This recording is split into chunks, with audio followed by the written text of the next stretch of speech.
up our chairman of NASTF right now, and after he says a couple of words, he's going to break right into the very first presentation on telematics. So our NASTF chairman of the board is Charlie Gorman, who is the president and CEO of the Equipment and Tool Institute. Thank you, Charlie. Thanks, Skip. I was asked to, we've been doing a lot of work on telematics, and it seems to be like it's a hot topic right now, but there also seems to be an awful lot of mystery to it, misunderstandings. So my job today, in the next half hour or so, is to try to explain why telematics is important to you as technicians and shop owners, car companies, so on. And to explain why telematics connectivity is not a threat to the automakers. In fact, aftermarket telematics connectivity can actually be beneficial to the aftermarket and to the automakers combined. So let's start with a definition of telematics. Telematics is the transmission of useful information remotely to wirelessly to and from a vehicle. I added the word vehicle because telematics actually takes into consideration much more than vehicle communications. I think a good example of telematics is Life Alert, where someone pushes a button or they've got something hooked directly to a pacemaker or a heart device, and when something happens, it notifies someone who can then send an ambulance or whatever to that person's house or some sort of rescue. That's a good example of telematics, but we're going to concentrate, of course, on telematics as it has to do with the vehicle. So whenever you hear the word telematics, we're concentrating on that. So it's useful information. So in the automotive world, what is this useful information? And this is kind of a busy slide, I know, but and there's two colors to it. There's red and green. Green represents those kinds of things that are included in telematics that do not require connectivity to the vehicle's diagnostic or system bus. GPS navigation, of course, focus video and sound, entertainment systems like, I'm thinking of things like Pandora and so on, satellite radio. Are examples. And then emergency services, just like that other example, but there are actually two kinds. Emergency services that are manual, where you hit the tree and then hopefully you still have enough left in your arm to push the button. And the automatic kind, which is in red here because it requires data from the vehicle's onboard network sensors that an airbag is deployed or something along that line. Driver tracking, of course, uses data from other services listed here that are in green, but there's also use cases like insurance companies' safe driving programs, rental car tracking, fleet services, teen driver programs. And these actually do tap into the system because they look for certain driving habits like miles per hour and that kind of things. Even things like squealing tires can be tracked from the vehicle's sensors. And this actually took up 2 slides. And then, of course, there's the vehicle maintenance information. This is all in red because it all requires access to the vehicle's system bus and information from the sensors and the computers. It includes maintenance schedules based on time, mileage, repair requirements based on code setting, remote diagnostics, limited to code notification now, but it could include complex diagnostics in the future, including self-tests such as cylinder balance, rich lean diagnostics, EGR activation, et cetera, et cetera. Remote inspection. This was once affectionately called OBD3. I'm not sure if that term's ever used today or not, but now they're calling it remote inspection. And convenience, I wrote in here, convenience seems to trump right to privacy. Even, people say, well, I don't want the government to know what I'm doing with my vehicle and so on. But yet, look at the toll booths and how many people are getting those devices. And the government does know where you are every time you pay a toll, but that is one heck of a convenience. So people seem to go towards the convenience versus right to privacy. So there is some growth in this area. And then there's as many ancillary applications under the above that you can dream up. So this is kind of what's going on, you know, from a broad brush of what's going on in the telematics industry. At ETI, we tried to find out how shop owners and technicians feel about these services and just how important they are to them. So we ran a study, and in 2010, which is, you know, in the telematics world is probably old now, and we need to do another one, but it's the most recent data we have.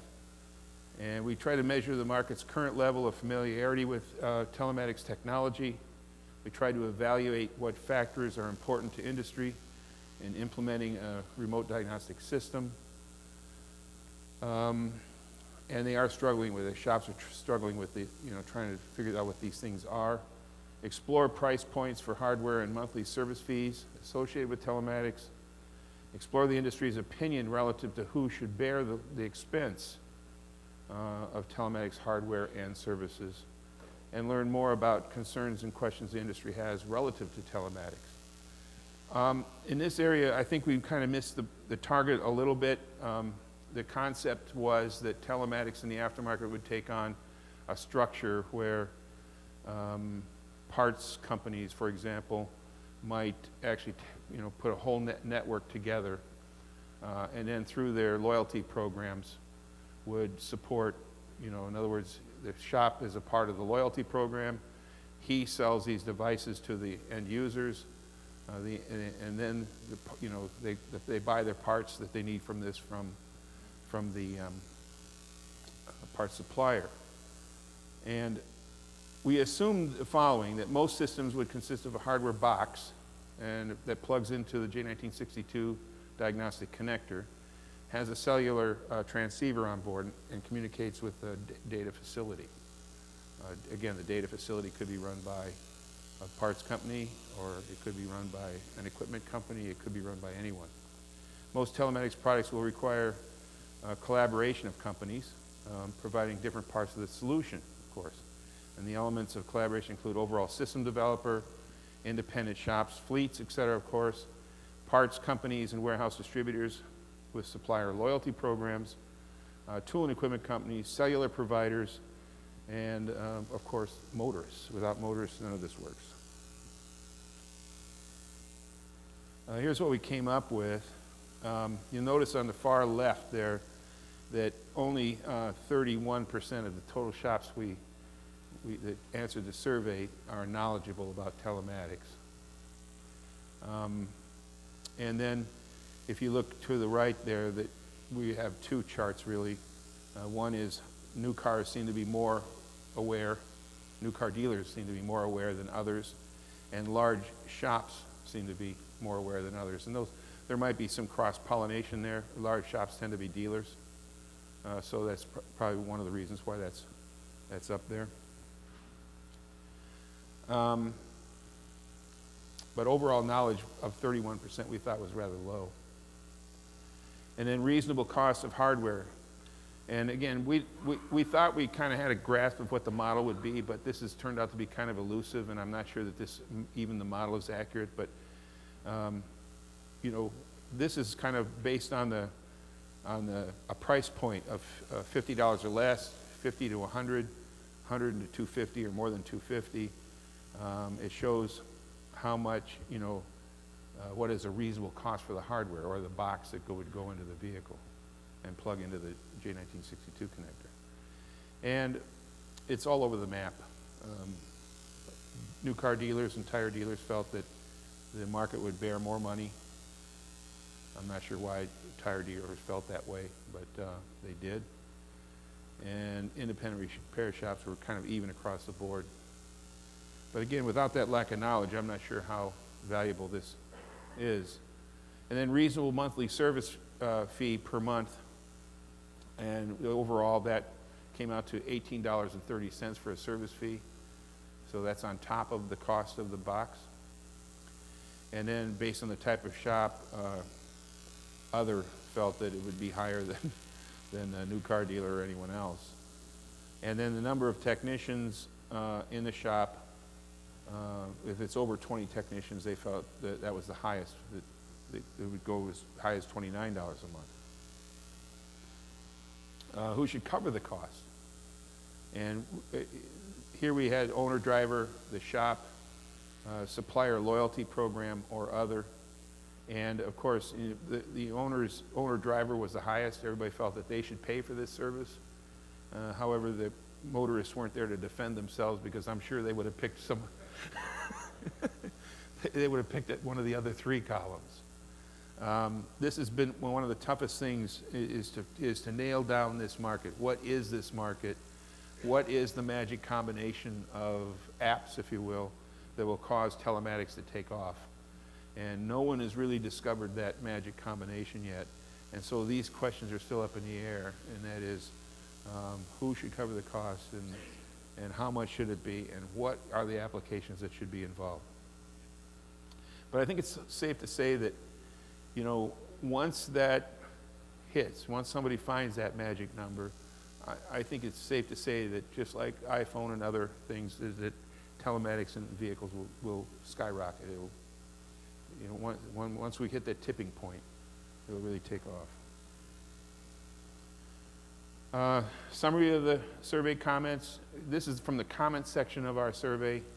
Shops do not feel they have enough information to make decisions regarding telematics. No surprise there. They are concerned about the cost of this type of system and whether there'll be enough customer demand. That's everyone's question. And many of the independent shops felt that telematics is a way to push business to dealers. This is a conspiracy theorists. It's a gimmick, which I don't think it is, but a lot felt that it was. And it's another way for Big Brother to know the customer's business. And that came from the tin hat crowd. Whoops, I didn't. You told me that?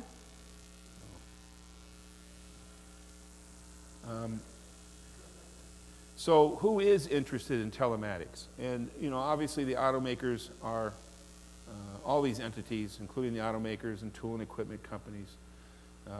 I put in some major bullets there with some minor ones under them. It's not just the automakers, but it's some of their supporters and suppliers. Fleet service companies, insurance companies, the government, of course, crash notification and event recording, and remote emissions and safety testing. I added safety because that's a big deal in Europe, especially. They don't do just emissions testing in Europe. They do safety testing on a huge scale. So they're looking at ways to do some kind of telematics-based safety testing as well. Parts manufacturers, suppliers like Napa and CarQuest and AutoZone have shown interest. And again, all these people are interested, but no one knows what the magic combination is at this point. Now, from now on, we're going to spend our time, though, mostly on the diagnostic side of it, because that's what is most important to shop owners, tool equipment companies, and the automakers, I think, from this standpoint. So we're going to spend more time on that than anything. We put this little chart together that even though all these entities are interested, the automakers are the big boys on the block on this, because they own the network, and it gives them an advantage. They can put all the parts together, basically, except for maybe the actual cell connectivity, but all the other parts that they have direct control over.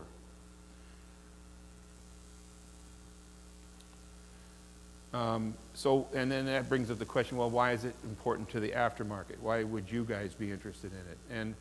And I want to paint a scenario for you of how I think this comes down and why it is important. You know, thanks to the Clean Air Act, legislation, right to repair legislation, and NASTF efforts, volunteer efforts, motorists are notified by the dealer or the aftermarket notification systems that maintenance is required. I mean, that happens today. You know, you base it on, well, it's been 3 months, a flyer goes out, you can handle that repair. If a code comes on a vehicle, you make a decision of where you go with that vehicle. Do you go to a dealer? Do you go to an aftermarket shop? You make that decision based on just that light flashing. But in the telematics, after proliferation of telematics, that decision might be made sooner. Because if you're hooked to a system, and let's say it's an OEM system like OnStar, and if OnStar did more than it does today, OnStar could come on and basically say, here's where you take the vehicle. They could even possibly withhold information and say, we're not telling you what's wrong with it until you get here.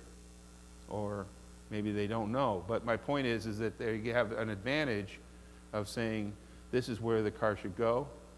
These are the parts that should be purchased, and so on. So it can, I'm not saying that's the way it is today, but in the future, that's what could be developed around telematics. So whichever telematics system is on board has an advantage because it will notify the repair facility in its network and inform the motorist that the car has to be taken in.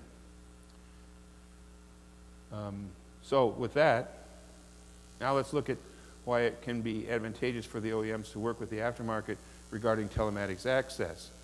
And I took some liberty here. Automakers, and especially on the last bullet on the second slide, but automakers and new car dealerships are not interested in all the services telematics provide. For example, I don't think automakers are really interested in running their own inspection network for emissions. And then having to do all the things the government does regarding that. OEMs are now also courting app developers. We really saw that this spring, or late winter and early spring, where they're courting app developers to get their ideas regarding apps that would be on their vehicles. This is the concept of trying to figure out what the magic combination is. And this is good and needs to be expanded to include diagnostics. Many multi-brand fleets want to have one telematics solution that covers all their vehicle brands, and that can't be done by a single OEM. In other words, I doubt that General Motors will ever have telematics for Ford, for example. So, whereas independents can develop systems that go across brands, and that can be important to a multi-brand fleet. And there's plenty of business out there for everybody in the telematics market. I think there will be anyway. Just like in the repair market, we find out that there's plenty of work for everyone.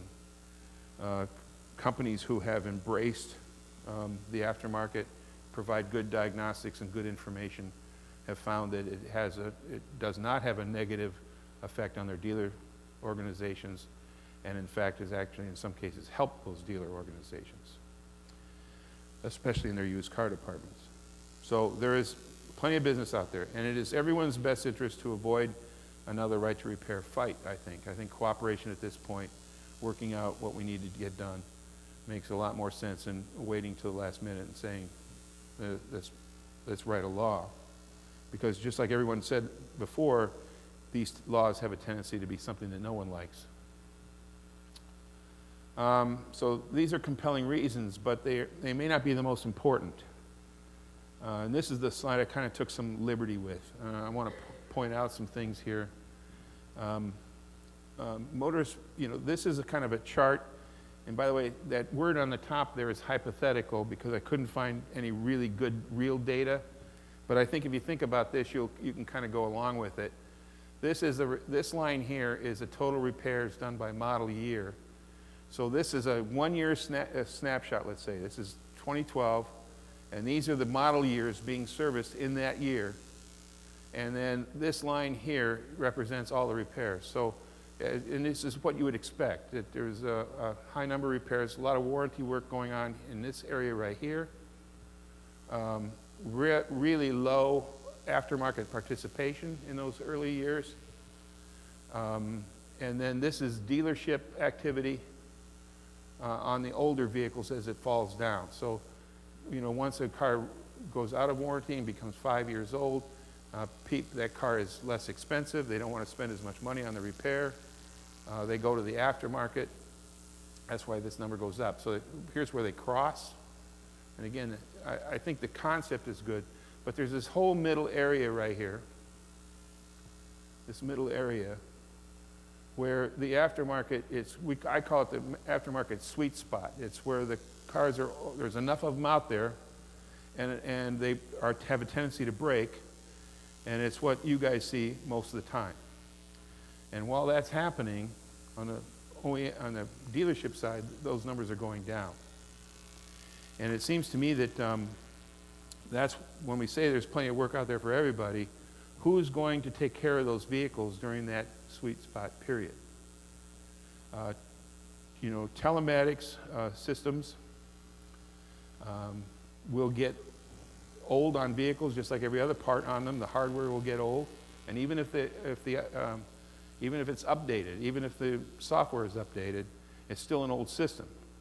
Now, you might have an older iPhone, like an iPhone 1 that works, but you don't want it because the new one does so much better and so much more. So again, adding devices to these vehicles in an aftermarket way may be the best way to support these vehicles when they get to be a certain age. And of course, the repairs change too. The type of repairs that are done on these vehicles changes with time. Under warranty, certain things have a tendency to happen. TSBs are issued. What happens to that car when it gets 8 years old, the kinds of repairs that are required change. And sometimes the aftermarket companies do a better job of supporting those kinds of repairs than dealerships can.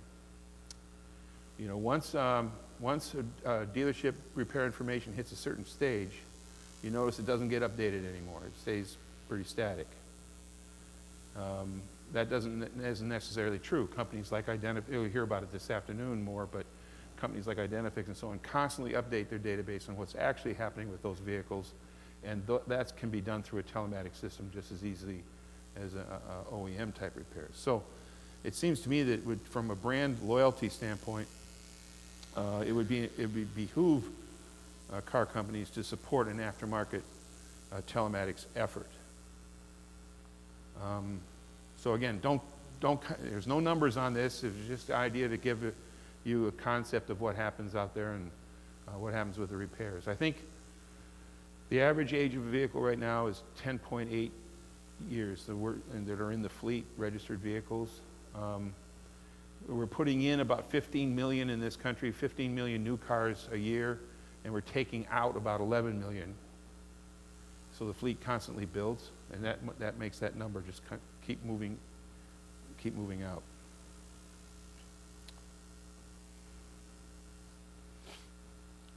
So how do we prevent telematics from becoming the next battleground from a legislation standpoint? Organizations like NASTF, ETI, SAE, along with right to repair entities, need to work together to develop some robust standards that will allow safe and secure telematics access to more than just the OEMs.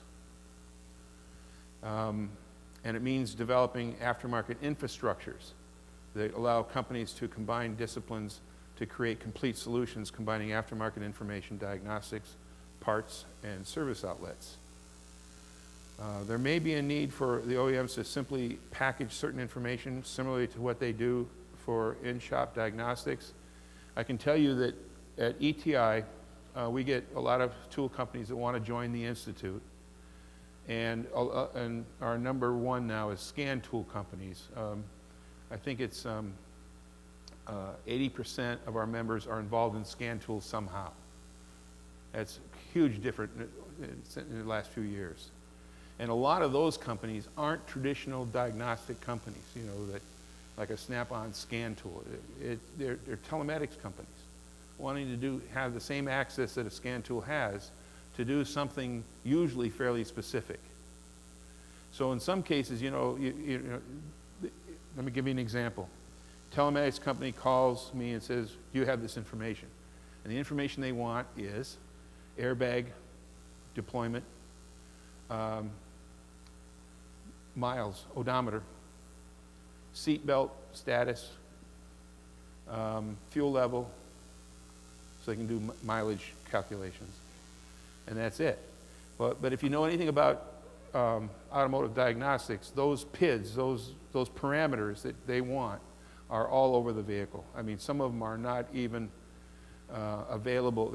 A lot of them aren't available because they're not considered to be diagnostic and they're not considered to be emissions. Odometer, believe it or not, can be a proprietary PID. So packaging these things into a telematics bundle might be a quick fix for some telematics companies. So let's go into this a little bit, into some detail. I apologize for the graphic there. I hope you can kind of see it. But this is a typical automaker telematics system. You've got the a network gateway here. This is not the G1962 connector. You got the vehicle network here, and then you've got some sort of transceiver, usually through a cell phone or something like that. Then to an infrastructure, and this infrastructure is a LAN transceiver here, OEM data center, and then it goes to the dealer and to the end user, to the vehicle owner, to the end user. This is kind of the block structure of how a telematics network works. They're all explained over here on the side. In the aftermarket, it's different because we don't get that gateway here. Oh, wrong button. So that gateway that I was talking about gets replaced by the J1962 connector here, right here. And everything else remains the same. This is an add-on transceiver. This is the J1962 connector and some device that plugs into it that actually gets the information out of the vehicle and onto the cellular network. This is problematic because constant connection to the J1962 connector disables OEM telematics access. So if you know, in some cases, you actually turn off some other functions when you plug into it. Only one device can be plugged in at a time. This is a problem because they may have some other activity going on. For example, some companies actually do that, like if you have a van that does a wheelchair lift, they'll have a connection into the J1962 connector that raises the RPM on the engine while the wheelchair lift is going on. Well, if that's there, you may not be able to do anything else with that connector. And since all J1962 connectors are under the dash, near the pedals, permanently plugged in telematics devices causes the wires to hang, and that can be dangerous too. And since all these systems were designed to have, they weren't designed to be hooked up permanently plugged in, critical network functions can be interfered with and or slowed down. In other words, you could take up system bus time and it would slow down things like, we know of examples where ESC, for example, has been turned off on vehicles because something was plugged in. So you have those things to worry about too. And then there's always the battle of whose fault is it? Is it the device's fault or is it the vehicle network's fault? And those arguments can go on forever. So here's what we think it needs to be done. And again, this is just a solution for aftermarket access to the system, and that is to be able to develop separate infrastructures altogether. So in this diagram, it's basically the same as before, except for now we have a universal gateway here. Where is it? Yeah. Where you can, here, where both add-on transceivers and OEM transceivers can be hooked to this gateway. So this is where the standardization takes place, right here. No, no. Well, it wouldn't take a connector. There is no connector. This is Bluetooth or wireless USB or wireless or built into the car, right? But there would be a standardized gateway that others could use to get into the vehicle. And the OEMs could still have their proprietary system, of course. And then you can see from here, these infrastructures are separate. And then the owner of the vehicle can choose which one he uses or both. Okay, so that's kind of the concept of where we might go. It's the least intrusive on the OEMs to do this. There has been some work being done, which I'll get into in just a minute here. There are some security concerns, though, and this is legitimate concern by everybody about security. And whenever there's outside access to a vehicle, you have to worry about security, a malicious attack. I think one guy put it pretty funny. He says, what if, somebody hacked into the OnStar program and had all the even VINs hit the brakes and all the odd ones hit the accelerator? Just for fun, I don't think that's possible, but we do have to concern ourselves with security. The network gateway, the gateway must be made secure against malicious attack. Now, there is work already being done. There's a merging of technology taking place here. Car companies are working on something they call DUIP, or Diagnostics over Internet Protocol. BMW uses it today. Others are going to be putting it on soon. It's basically an Ethernet hookup to the vehicle, which could eliminate the VCI altogether, the vehicle communications interface. So you could take a laptop and someday maybe just plug directly into a vehicle and start doing your diagnostics and so on. That's very doable. It's not in the too distant future. There is an ISO committee working on it already, ISO 13400. But they thought that, if this happens, we really need to control access to the vehicle. And they started talking about what levels of access are there.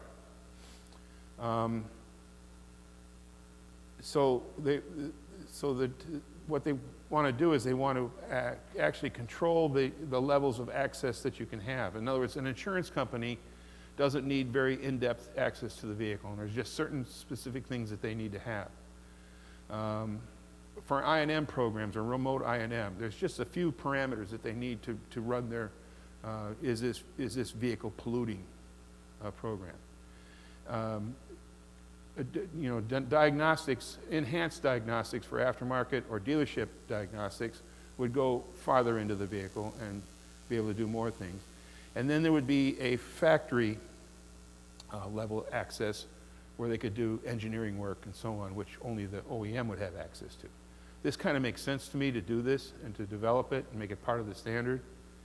And I think that it would probably also maybe even have some level of approval from the OEM. In other words, device manufacturers who want to have this kind of access would have to seek some level of approval to have that level of access. It just kind of makes sense that that's where we would have to go.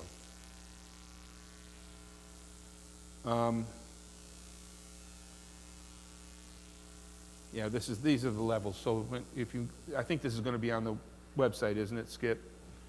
This whole presentation.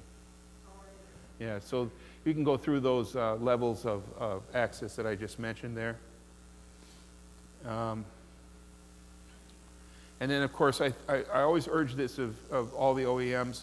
We've been doing it for years now, and that is, if there are really sensitive parts of the modules that the repair industry has no business being in, and they do exist, separate them, tuck them away, and make sure that you don't use the same algorithm for something simple, and then not be able to give it to the aftermarket because it's also the one that you can do memory replacement with, for example.